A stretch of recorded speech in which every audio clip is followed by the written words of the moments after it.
Hi guys, how are you doing? Welcome back to the channel, and I have just watched the Evhgear official iconic demo. Everyone's been waiting for this video, and last night UK time it went live. You know, everybody jumped on it, and I was actually at work and my phone was just going just going absolutely mad. I thought, what the hell's going on here? Something happened, so I thought I better check my phone. Looked at my phone and it was basically full of messages, Instagram, Facebook. All the guys, you guys probably, that watch my channel basically just sent me the link straight away. Have you seen this? You know, and I couldn't answer everyone back, sorry about that. But when I finished my shift, which was about 10 o'clock, I got in my car, plugged my phone straight into my car so I could hear, I couldn't watch obviously because I'm driving, but I could hear the demo on the way home through the car speakers, and it sounded massive. The demo sounded great, the amp sounded great in the car. I really enjoyed it, but I was a bit tired, I wasn't concentrating that much.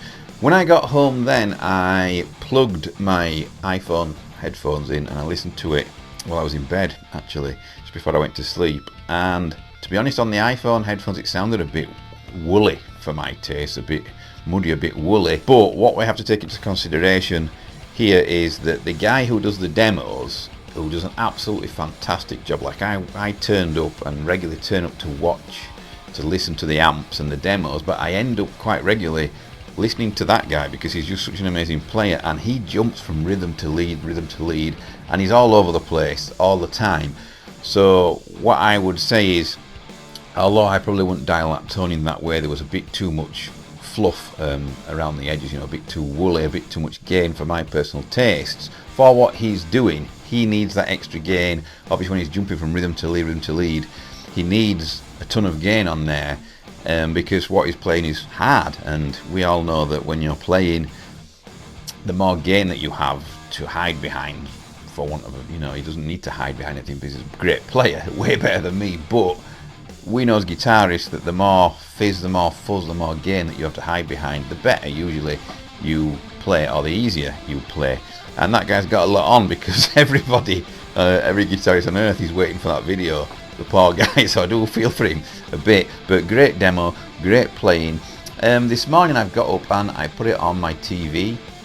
That was the third time I listened to it. It come through the soundbar and it sounded amazing. It didn't sound woolly or fluffy or overgainy at all. There was one little section where I thought that's a bit too much gain for my tastes, but it sounded great. And then I've just listened to it again here the fourth time on my Mac through my monitors, and it sounded terrific. It sounded full of gain, full of body, and that's really cool. But what we need to not forget here is that the amp is aimed at everybody who, you know, the amp is aimed at like people who are not on, can't afford basically these EVH heads, you know.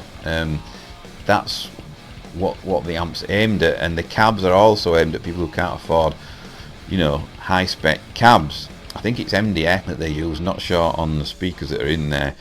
There may be copies of EVH, there may be originals, I can't remember. But what we have to take into account is that as guitarists we probably will be putting that head through different cabs, so it will only sound better. Like if I put it through my Hesu Vintage 30 212 down here, a custom made cab, you know, Baltic plywood, that thing is going to sound amazing. You know, it's only going to sound better the better things that you put it through, obviously. But yeah, I think it sounded great. Louis Therese, I think that's how you say his name, he's been on my channel before and I talked to him, and he's been a subscriber on my channel since before he even had a channel, I think. And he's done a video like this one, a reaction video, and what he said in the video is that he's cancelled his order and he doesn't like the tone of it, and he didn't like the video.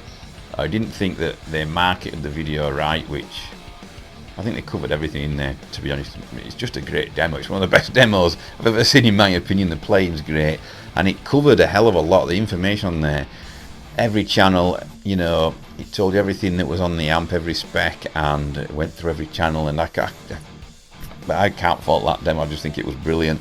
Louis says he doesn't like it. It doesn't really matter what Louis or what I say, because that amp's going to sell like mad anyway. They probably won't be able to make them fast enough in the first couple of years, but that's just what it is. But yeah, so Louis didn't like it, so he's cancelled his order, and he said it sounded honky. And this is where tone is subjective, because to me, if anything, it sounded a bit woolly and a bit too gainy. But when you actually, to my ears, but when you actually watch the video and the camera keeps, obviously it's edited the video, but it keeps zooming in and out. And there's a couple of times on the video when you will notice that the red channel, which is the hottest channel, has the gain up full. Something I'd never consider. I mean, on these amps, you'd never even dream of putting the gain up full. Eddie does actually. There's a video of Eddie somewhere where he has got the gain up full. I wouldn't dream of doing it. It's too woolly, too much gain for me, for my personal taste, because he's aiming for that oversaturated, ridiculous, crazy brown sound that Eddie did have. To my ears, it sounded a bit over gainy. To Louis' ears, it sounded honky, which is just, you know, I would have more mids, less gain. If I was dialing that amp in, that's probably how I would set it. I would have less gain than they had on the demo, and I would have more mids, so it would only get honkier if it's in my hands. But I don't think it's honky at all. I think it's the opposite. So he's cancelled his order, but let me tell you, and I'll put money on this, a 5150 Iconic will appear on his channel, and he will probably buy it, because he did say that he wouldn't have any synergy stuff on his channel, and he said the same about 14, and he's done both afterwards. So I know that he's lying.